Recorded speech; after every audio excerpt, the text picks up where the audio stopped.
Hello and welcome to The World Today. I'm Anne Nwawadu. The Vatican says that Pope Francis has asked Cardinal Matteo Zuppi, the head of the Italian Bishops' Conference, to carry out a peace mission to help end the war in Ukraine. Pope Francis first spoke cryptically of his intention to launch a mission when he was returning from a trip to Hungary last month, but he gave no details.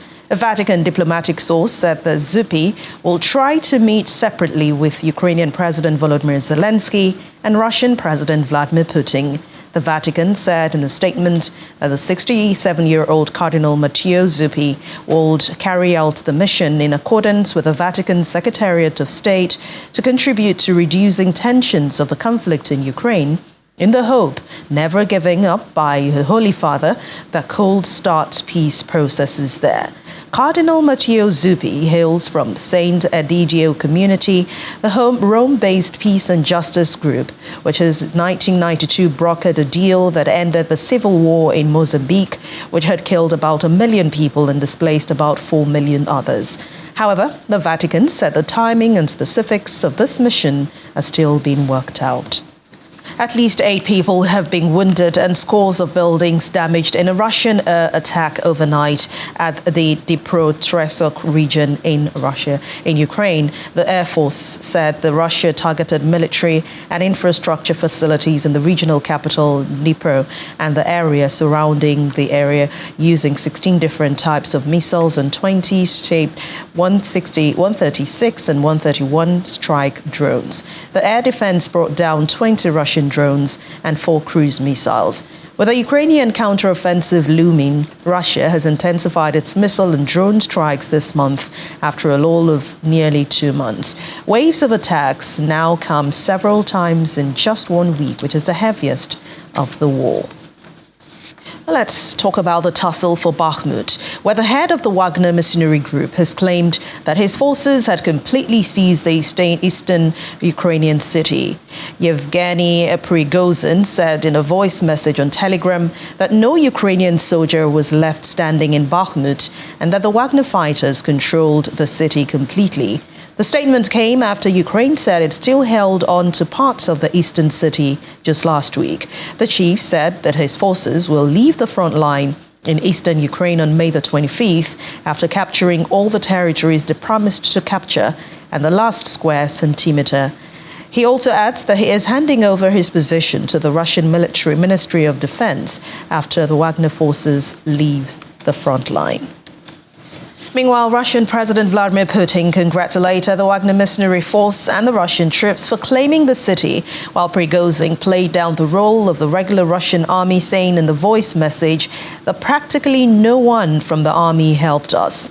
Taking Bakhmut, which Russia refers to by its Soviet-era name, would represent Moscow's first big victory in the conflict in more than 10 months. The battle for Bakhmut has revealed a deepening split between Wagner, which has recruited thousands of convicts from Russian prisons, and the regular Russian military. For 2 weeks now, Mr. Prigozhin has been issuing daily videos and audio messages denouncing Russia's military leadership, often in expletive-laden rants. Well, on the other hand, Ukraine's Deputy Defense Minister Hanna Maliar said that Ukrainian forces have partly encircled Bakhmut along the flanks and still in control of parts of the city, denying Russian claims that Bakhmut had fallen completely and it was theirs. Military spokesman Serhiy Cheravati said the Ukrainian forces there control a couple of buildings and they have fortified constructions in the southwestern part of the town. The fight for Bakhmut has been the longest and bloodiest battle in the 15-month war, which Russia calls a special military operation. In the meantime, Ukrainian President Volodymyr Zelensky told a press conference at the Group of 7 summit in the Japanese city of Hiroshima that the eastern city of Bakhmut was not under Russian control, contradicting Russia's earlier claims. The top Ukrainian general said that Kyiv's forces controlled an insignificant part of the eastern city of Bakhmut, but that the foothold will be enough to enter the devastated city when the situation changes. Mr. Zelensky, who likened the destruction of Ukraine's eastern city of Bakhmut with the destruction of Hiroshima in World War II, said that there could be no other possible interpretation. Bakhmut, in his words, has not been conquered by the Russian Federation.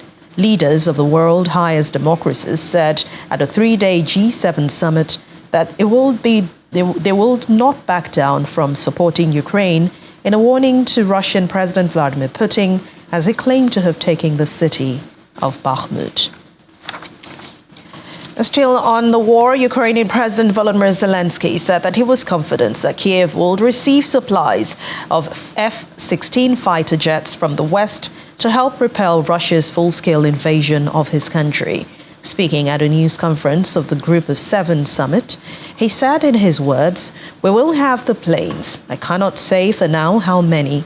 It is not a secret. I don't know this myself." Mr. Zelensky also commented on the Kiev's peace formula, saying that it had the potential to prevent future wars by stopping aggressors from launching them. He also played down the fact that he did not meet Brazilian President Lula da Silva on the sidelines of the summit and said that it was likely because of scheduling. Asked if he was disappointed the meeting did not happen, he told a news conference that he thought it was more of a disappointment for the Brazilian leader.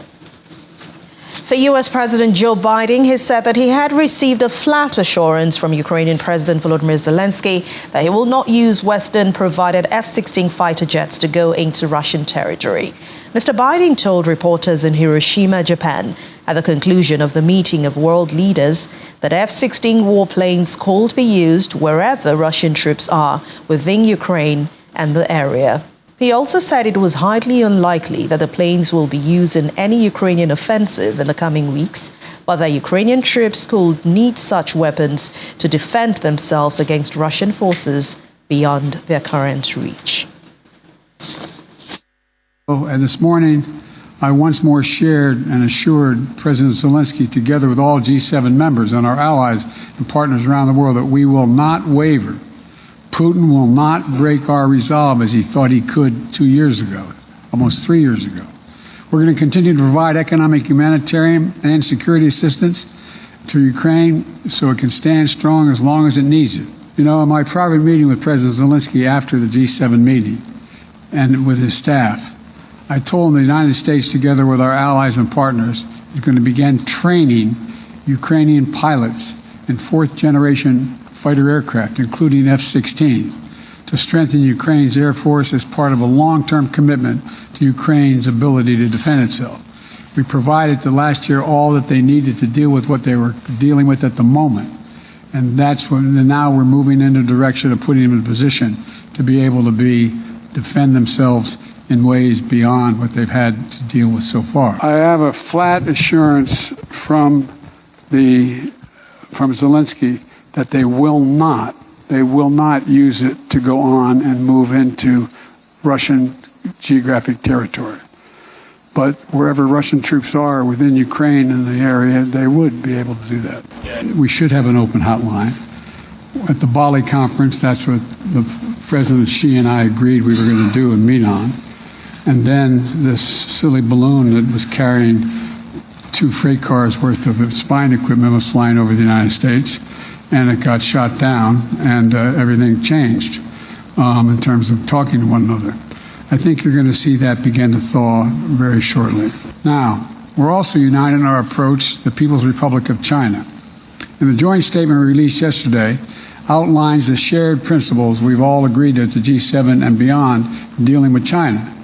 We're not looking to decouple from China.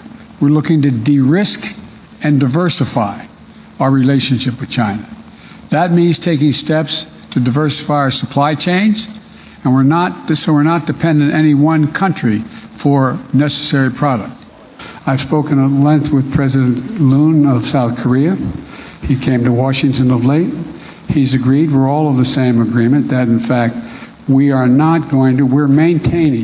agree we're going to maintain the one China policy, which says, everybody kind of forgets, now, I mean, you all know, but the public kind of forgets that it says that neither country, China or Taiwan, neither territory can independently declare what they're going to do. That we're not going to tell China what they can do. We made it clear that we don't expect Taiwan to independently declare independence either.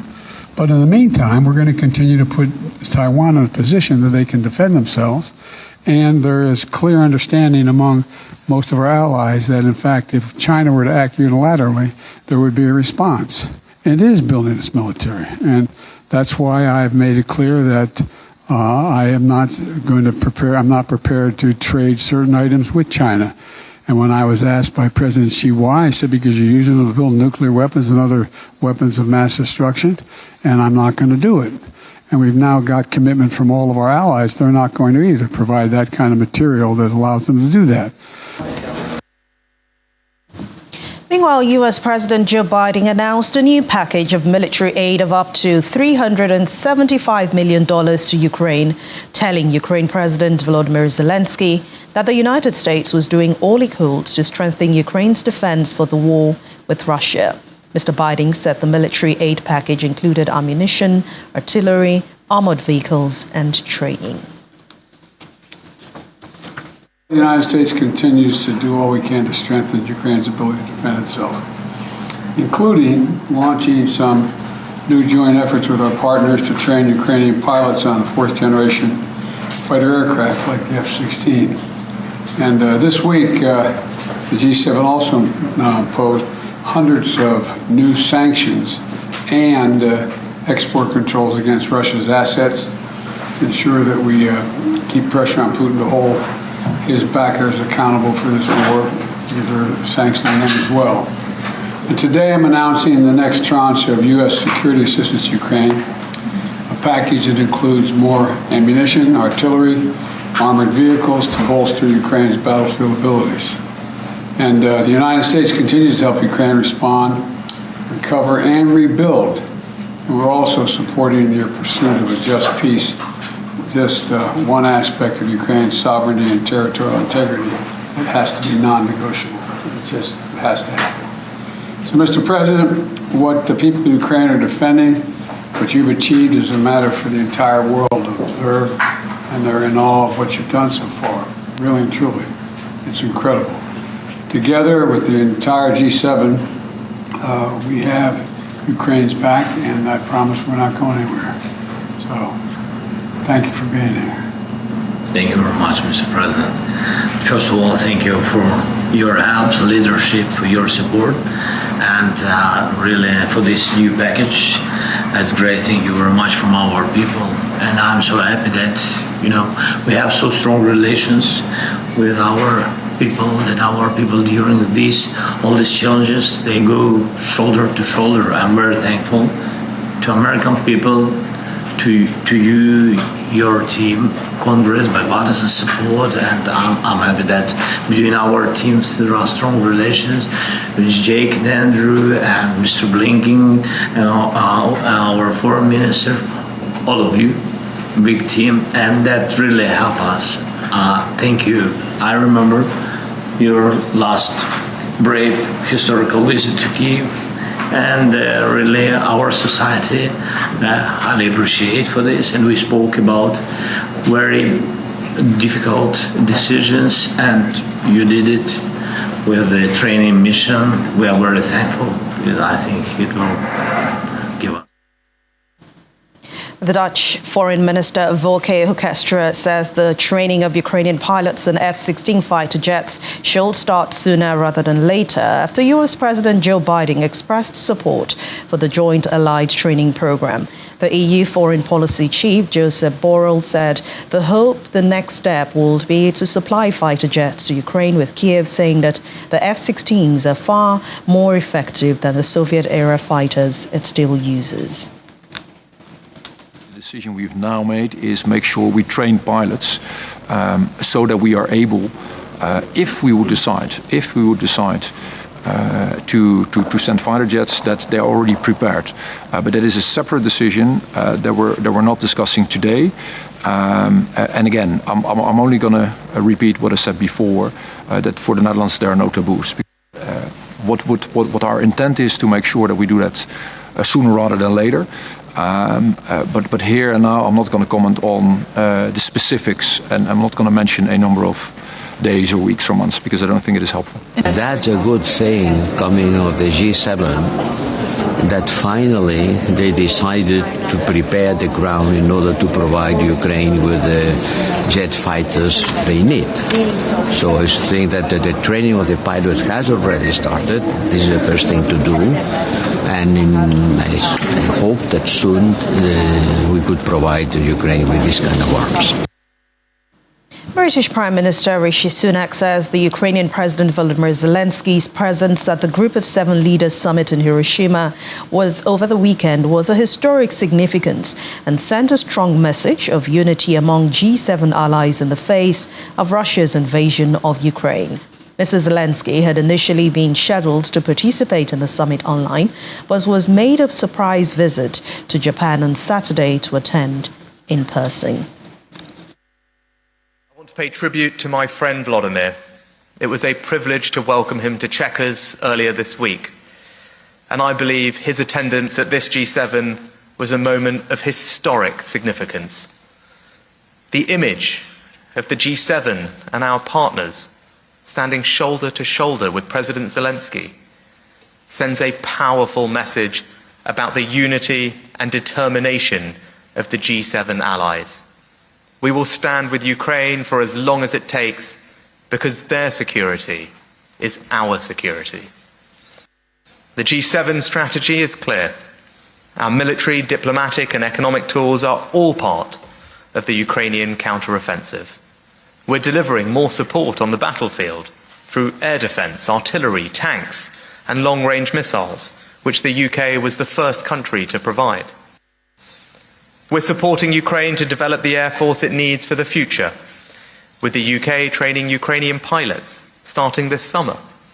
And we've made a real breakthrough at this summit, thanks to President Biden's support for an international coalition to provide F-16 jets. It's Japan's presidency of the G7 and Prime Minister Kishida's leadership of it that has led to this outcome, and he deserves enormous credit for extending the invitation to President Zelensky and ensuring that the summit was successful. Canada's Prime Minister Justin Trudeau told Ukrainian President Volodymyr Zelensky that the G7 and Canada stand strongly in support of Ukraine.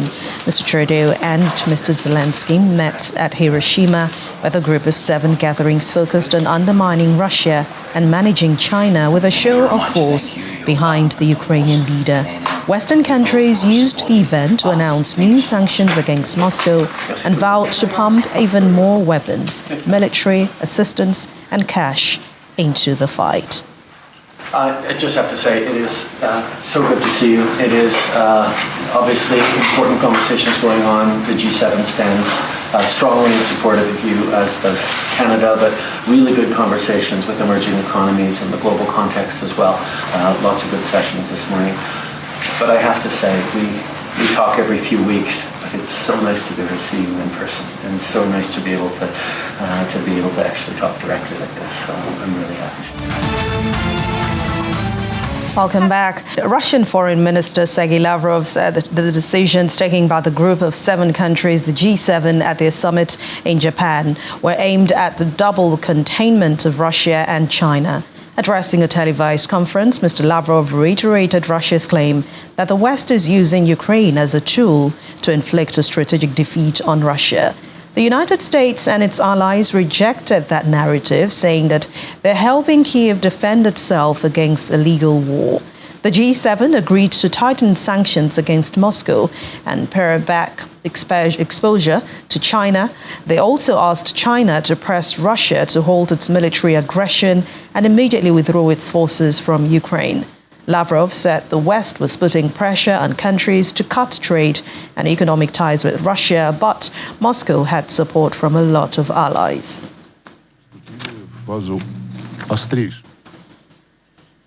And for Australian Prime Minister Anthony Albanese, he said that he has been concerned for some time now about Russia's activities.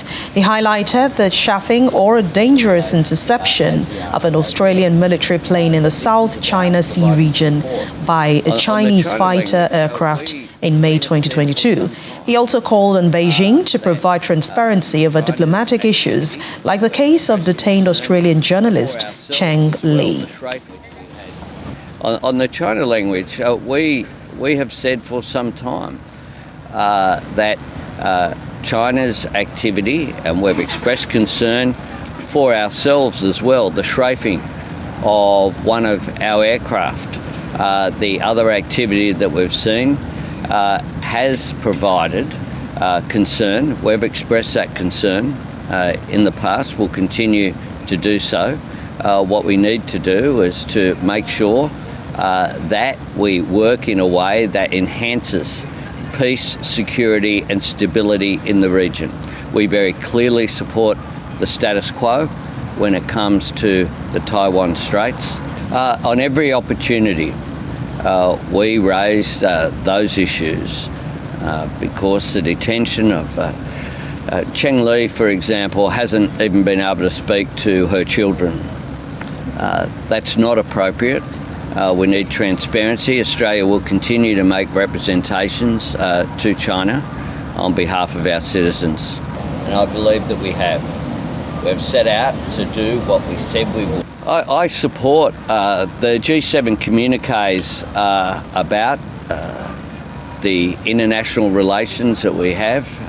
They're also about Ukraine and the support for President Zelensky, who'll be here today at the G7 meeting, and they also are about a positive statement about the need to reduce nuclear weapons and a pathway forward on that.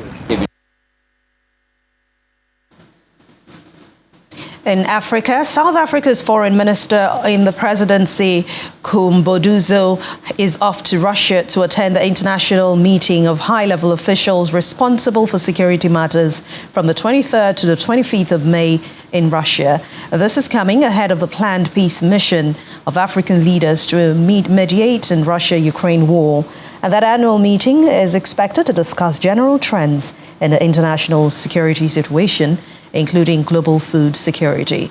Speaking at the Union Buildings in Pretoria today, the presidential spokesman Vincent Magwenya says the minister has also sent a team of high-level officials to Ukraine in preparation of the planned peace initiative mission. Preparations are underway for a delegation of African heads of state who are part of the African leaders' peace mission to the Ukraine to travel to Moscow and Kyiv.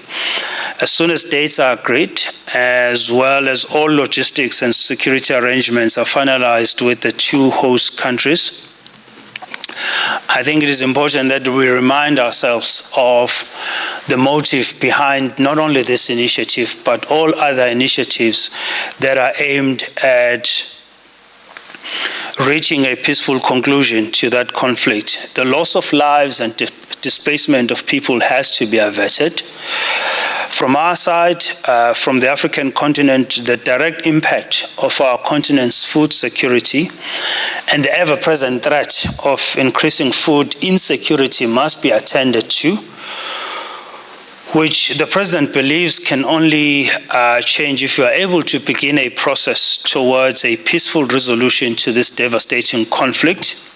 The President is aware of a number of peace plans or initiatives that have been put forward. There's one from the Ukraine, there's the China peace plan.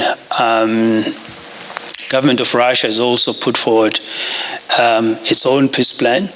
What the President has directed is that we take a look at all of these peace plans. And it's not a case of the African heads of states coming up with a separate peace plan, but the important thing are the principles that are going to inform these negotiations. As I've said, the President has directed that we'll look at all these peace plans and we'll look at consolidating that information and begin to then engage around some of those key points. What is important at the moment is to get to a position where we have a cessation of hostilities, so that a conducive environment for meaningful dialogue can then be created. Global Affairs analyst Edward Okpa joins me now from Dallas, Texas. Thank you very much for joining us on The World Today. Well, thank you for having me. I was just getting amused listening to the South African foreign minister about African head of state and going to Kyiv and Moscow to broker peace. And meanwhile, in their neighborhood, is Rwanda, like Congo going on, Southern Sudan and South Sudan. I mean, at what point do African leaders stop this joke? Before we talk about Africa, let's talk about the Group of Seven first, before we move into what is happening in Africa. Yes. I mean, the Group of Seven meeting ended yesterday in Hiroshima, Japan. What is your overall opinion about the summit? Do you think the meeting really met its purpose? Well, I have been keeping track of, G7 meeting ever since I could, understand what it is they do. They've gone from G7 to G this to G that.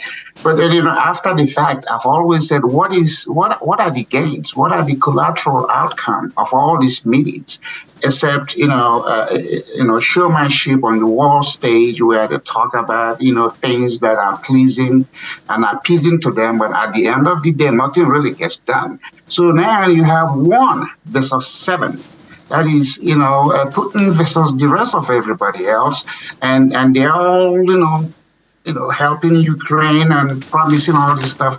So somehow, there's something going on behind the scenes that we don't see, even though the media, portrays this, solution in sight, the G7, everybody giving Ukraine something, but obviously Russia or Putin is somehow prevailing. And that should tell the world 1 versus 7. And nobody has an idea when is this war going to end. And everybody now using the war as an excuse for the global economic challenges, which I'm still trying to figure out. Ukraine with $44 million. What is it that they're selling to the world that, the 7 point something billion of us now have to every day wake up and, starts to think about Ukraine. I hate wars. I don't think, neighbors should love neighbors. But some of this conflict, has become an ego thing. And then, the world leaders, as call themselves the G7, jump on and really they're not being truthful. They're not being honest as to what the challenges are and how these things will come to an end. So I don't know what's going to come out of it, but I don't have any hope in, all these, machinations and, imagine the influence of G7, because so far, 1 is beating the 7. Now, some analysts have said that the summit took the stand against Russia and China. They have also warned China about this. And Russian Foreign Minister Sergei Lavrov said the summit was aimed at double containment of Russia and China. What is your assessment of this? Again, it is all perception, and China, sees an alliance with, Russia, because they are the 2 pariah states in the world, and if there's anything to do to undermine the 2, it becomes like the culture of the day. But at the same time, that's what I'm saying. There are things going on behind the scenes. With all these resources, both financial and military, are being given to Ukraine, and the war is not ending. And, so it becomes like, a resistance thing. They are resisting the rest of the world, and the rest of the world, especially unsuspecting and unsophisticated nations, are being, penalized by it. And, so, yeah.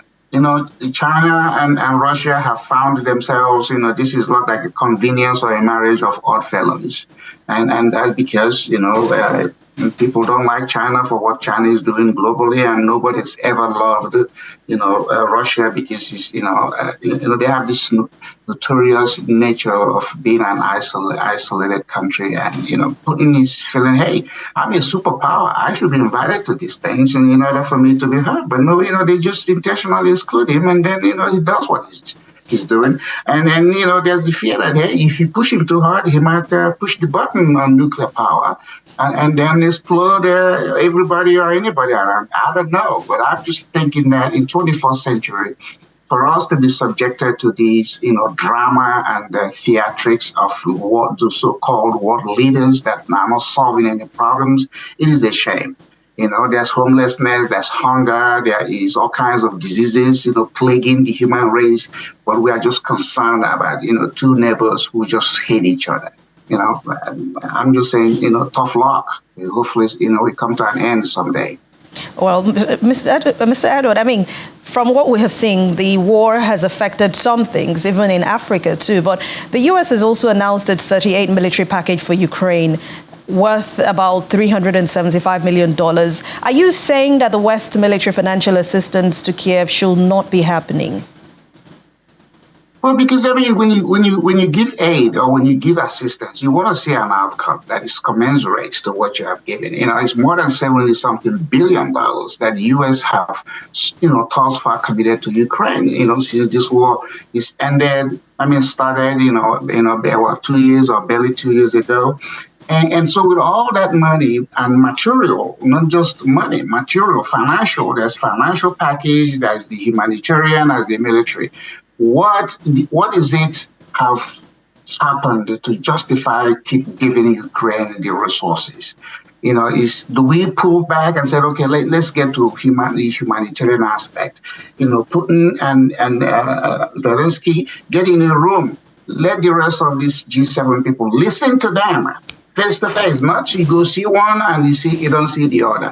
Bring the two together. Sometimes, enemies may when they make, contacts, may see need for them to stop the nuisance, but they haven't done it. So, it now become an ego thing. And when ego is involved in power play, trust me, bad things happen. So to me, what I think should happen is let Putin and Zelensky be in a room as an audience, they debate their issues and let the rest of the world listen. And then maybe, we can have this, funfair thing and just let them vote after they have listened to the truth. In a room, they are human beings. One day they're going to die. We don't know how they're going to die. And then, but the damage, continues to go. I just, like I said, I never paid attention to Ukraine. I read about it and I say it, but I'm just saying, how does Ukraine affect Africa? What is it? Is it the wheat or the rice? What is it that we so much Africans so much depend on Ukraine or Russia that now our own the African life is going to be disrupted because two neighbors are hating each other. It comes to a point where you say, you know what? If you cannot get it together in your household, that will not affect my own household. The Africans are trying to find ways to appease themselves, brokering any peace. The 54 African countries, a lot of them don't even like themselves. And just like during the World War, while you were being colonized, you were still fighting wars by European people. How stupid could that have been? Now in the 21st century, you are living your continent where you have a serious crisis and issues between Congo and Rwanda, South Sudan and South Sudan, and you have not even brokered that. But you're going to know that they take the Chinese peace accord, the European Union accord and the American accord to go there. They're going to laugh at you. They're going to laugh at you. That's what the white people have always done. They have drowned the black race, the Africans, into things that Africans have no business being in, just because they want to show up. You show up, but you have no substance. Begin to begin to defend yourself. And you know what? You bring it into my house, but I'll fight you. But don't go to anybody's household to try to put out the fire that they intentionally set. Let the fire consume them. Maybe they will stop. You have already answered my next question, because my next question was going to be that South Africa is sending the minister off to Russia to intervene in the Ukraine and Russian war when there is serious crisis right here in different parts of Africa. What does Africa have? What will be able to, what should Africa be doing in a war like Ukraine and Russia? What do you think we stand to gain in all of this as Africans? Nothing, because your question is gain. What I said, nothing. If this were to be over, Africa will still be ignored. So Africa trying to eject itself into something that they have no hands in starting is really shameful. The African Union or the various regional things, ECOWAS, SEDAC, and this African Union and whatever else, what is this mind your business thing? Why don't you just adopt this mind my business attitude? Wish them well. Again, I give a personal example. If my neighbor is beating up on his wife and the children, and I have no business of going over there to settle it, and except if especially if I'm having my own crisis. Sometimes, to ignore those noises, we let other people know that you don't care, you don't want to be drawn into this. So I don't think there's any collateral value to be expected. African leaders going to Russia and Kyiv, who's paying for those stuff? Who is paying for this? We are the parliament of these countries. Why don't you just pass a resolution and say, mind your own business, sit at home. Let these African leaders travel within their own countries and speak to their own people that they are starving because of their bad governance. That's what they should be doing, and not to be going around, journeying all over the world in order to appease. Like I said, the African leaders haven't earned any respect by everybody else. Do you see people from South America going to Ukraine? Do you see them saying anything? They don't care. It's just these marginal noisemakers who haven't even gotten it right in their home countries want to be on the war stage. Again, like I said, during the world wars, Africa was being colonized, but African people were going over there to go fight for people that are colonizing them. Come on, people.